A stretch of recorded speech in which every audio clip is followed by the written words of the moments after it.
पंछियों में सबसे ज़्यादा शोर एक कौवा करता है, लेकिन आसमान पर राज एक बाजी करता है। कौवा अटैक करता है, लेकिन बाज कभी रिएक्शन नहीं देता, वो बस अपनी ऊंचाई बढ़ा देता है।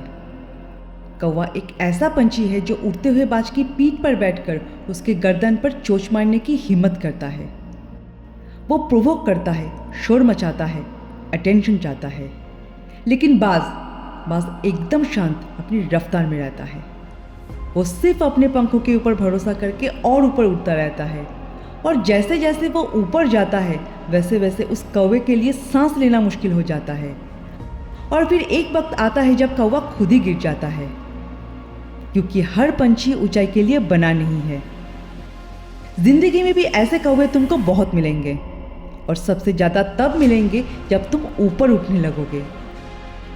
ऑफिस में, सोसाइटी में और सोशल मीडिया में भी ये वही लोग होते हैं जो पीछे से वार करते हैं, नीचा दिखाते हैं, जज करते हैं और शोर मचाते हैं। लेकिन एक बात याद रखना, अगर तुम हर एक आवाज़ का जवाब देने लग गए तो तुम्हारी पूरी जिंदगी बस एक रिएक्शन बनकर रह जाएगी। बाज की 5 बातें ऐसे हैं जो हर एक इंसान को याद रखना चाहिए। पहली बात, बाज कभी वैलिडेशन नहीं मांगता। मतलब बाज कभी अनाउंस नहीं करता है कि वो आसमान का राजा है, पावरफुल है, क्योंकि पावर को कभी अनाउंसमेंट की ज़रूरत नहीं होती। और अगर तुम हर वक्त खुद को प्रूव करने में लगे रहोगे तो समझ लो कि तुम इनसिक्योर हो। स्ट्रॉन्ग लोग एक्सप्लेन नहीं करते, वो एग्जीक्यूट करते हैं, और वैलिडेशन की भूख इंसान को और भी नीचे की तरफ लेकर जाता है। दूसरी बात, ऊंचाई का सफ़र अक्सर अकेला होता है। बाज हमेशा अकेला उड़ता है या अपने लेवल के साथ ही उड़ता है, क्योंकि ग्रोथ साइलेंट होती है और अक्सर लोनली भी।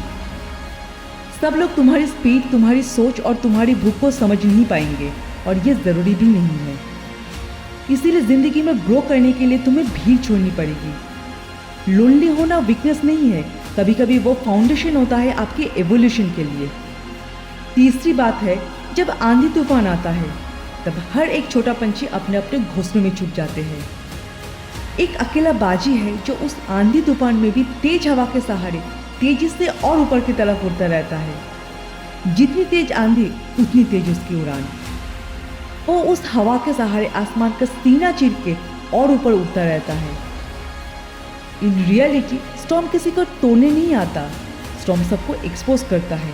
फर्क सिर्फ इतना होता है कि इससे कुछ लोग टूट जाते हैं और कुछ लोग अपना लेवल बढ़ा लेते हैं। चौथी बात है बाज का विजन, जो एकदम क्लियर होता है। बाज का फोकस इतना क्लियर होता है कि डिस्ट्रक्शन उसके लिए एग्जिस्ट ही नहीं करता, और जब उसको अपना लक्ष्य दिख जाता है तब रास्ते में जितनी भी मुश्किलें क्यों ना आए वो अपने लक्ष्य को पाकर ही छोड़ता है। No destruction, no comparison and no shortcut, सीधा टारगेट। मतलब जिसका फोकस क्लियर है उसका डिसीजन भी क्लियर होगा, क्योंकि क्लैरिटी सबसे बड़ा पावर है। आखिरी बात, लड़ाई नहीं लेवल बढ़ाओ। एक कौवा हमेशा रिएक्शन से ही जीतता है और बाज सिर्फ रिजल्ट से। हर इंसान का जवाब देना मैच्योरिटी नहीं होती, कब इग्नोर करना है वही असली पावर है। और लड़ाई ईगो का काम है और ऊंचाई विजन का गेम है। कौवा हमेशा पीछे से ही वार करता है, क्योंकि उसकी ताकत ऊंचाई नहीं शोर होती है। और याद रखना, हर इंसान का जवाब देना ज़रूरी नहीं है। कभी कभी सबसे बड़ा जवाब अपना लेवल बढ़ाना होता है। या तो तुम प्रूव करते रहोगे या फिर ग्रो, दोनों एक साथ कभी नहीं होगा। तो शोर मत बनो, ऊंचाई बनो, और परफेक्ट होने का इंतज़ार मत करो। Start with imperfections.